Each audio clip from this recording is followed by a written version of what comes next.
नमस्कार, ये बीए भाग द्वितीय इतिहास की कक्षा है। आइए आज हम अकबर के बारे में बात करते हैं।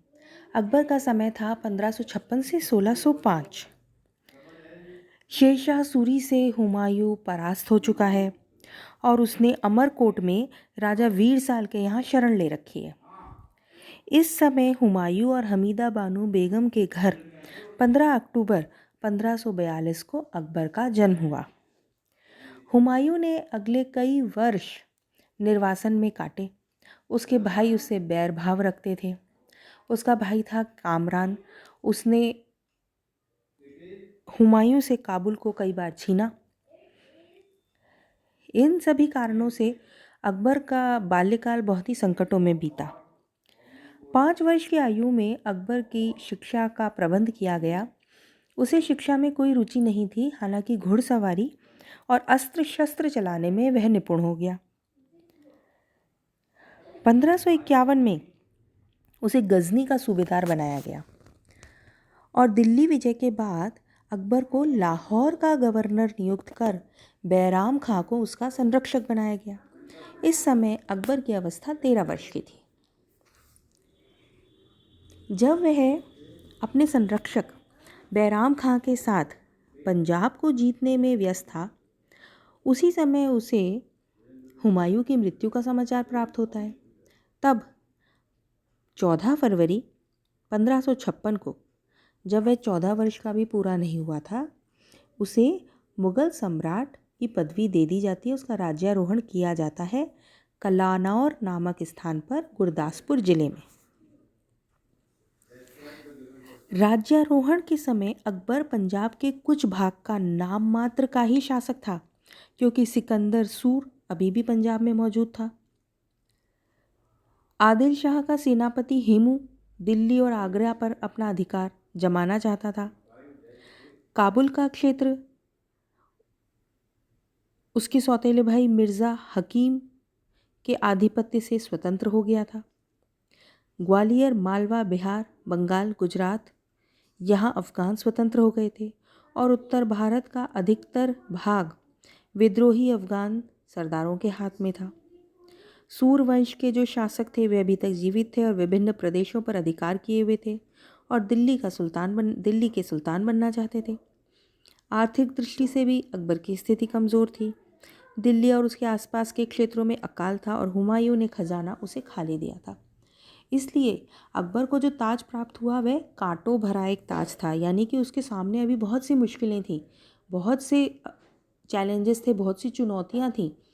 मुग़ल सम्राट तो उसे घोषित कर दिया गया, पर उसके पास ऐसा कुछ था नहीं जिस पे वो अपना शासन कर सके, एक बड़ा शासक हो, ऐसा कुछ भी नहीं था।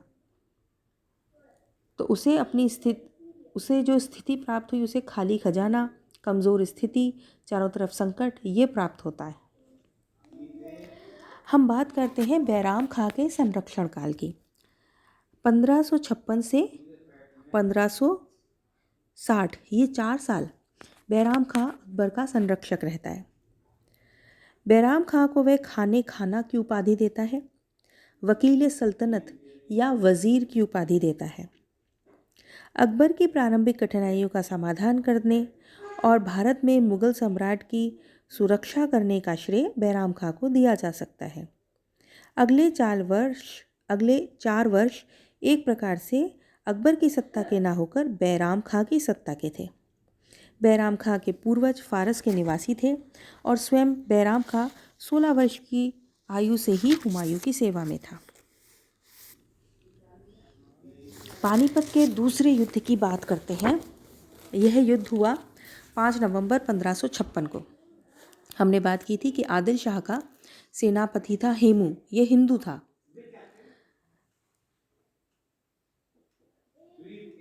आदिल शाह ने अपने प्रधानमंत्री हेमू को मुगलों को हिंदुस्तान से बाहर निकालने के लिए आगरा की तरफ भेजा। आगरा का सूबेदार था इस्कंदर खां उज़्बेक। वह बिना सामना किए ही दिल्ली की ओर भाग गया। इस तरह हेमू का आगरा पर अधिकार हो गया।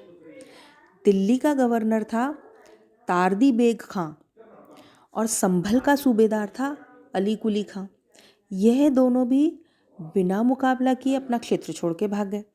इस प्रकार हुमायूं के पास आगरा, दिल्ली और संभल तीनों आ गए।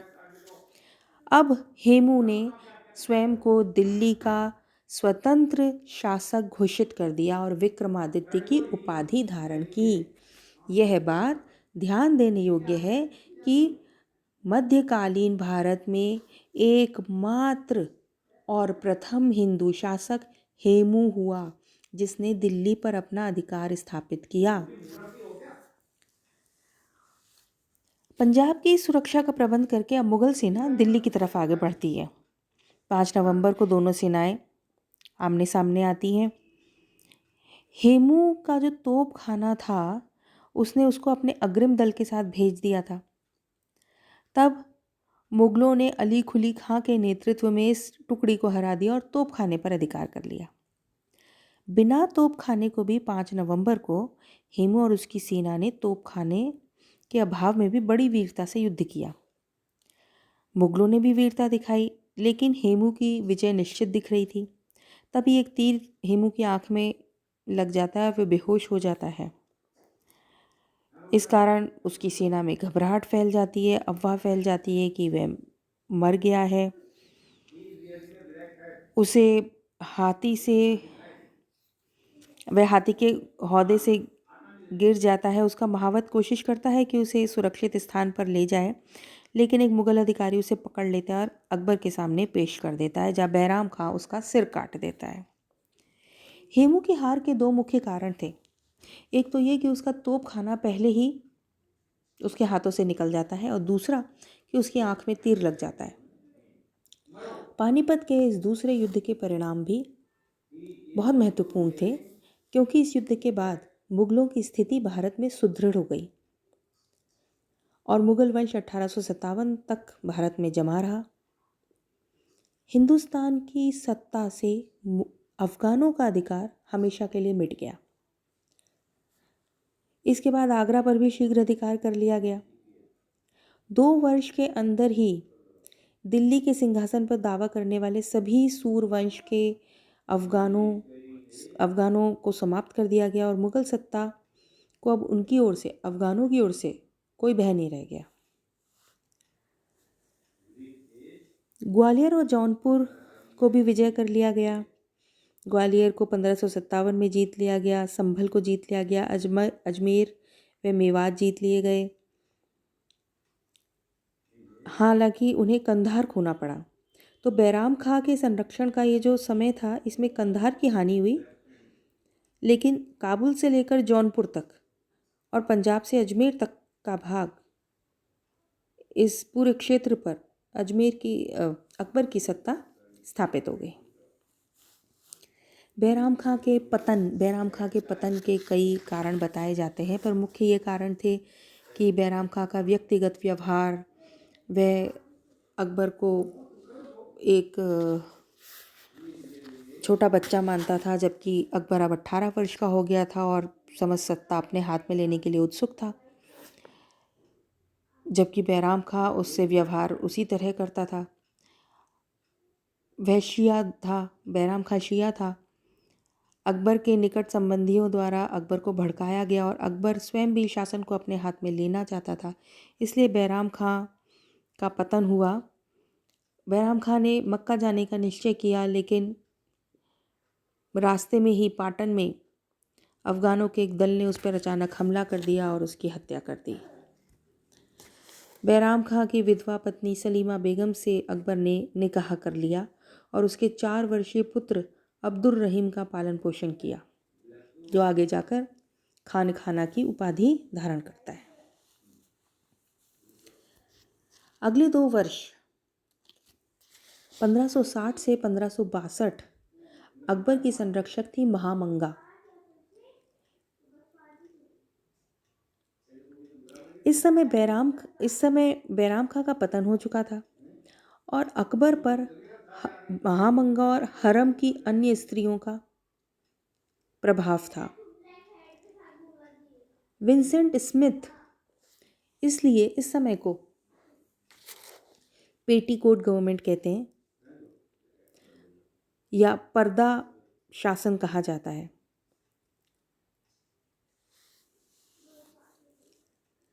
अकबर ने महामंगा और शिहाबुद्दीन को संयुक्त प्रधानमंत्री बनाया, परंतु महामंगा ने शिहाबुद्दीन को हटवाकर मुनीम खां की नियुक्ति करवा ली। इस प्रकार अकबर पर महामंगा और उसके पुत्र आधम खां का प्रभाव स्थापित हो गया, लेकिन जल्द ही वह इस प्रभाव से भी बाहर आ गया। उसने आधम खां की हत्या कर दी। पुत्रवध में महामंगा की भी तबीयत बिगड़ गई और वह भी मर गई। अब अकबर हरम के प्रभाव से पूरी तरह मुक्त हो गया और स्वतंत्र रूप से शासन करने लगा। तो 60 से 62 का जो समय है ये महामंगा के प्रभाव का समय था, जिसे हम कहते हैं पेटीकोट गवर्नमेंट या पर्दा शासन।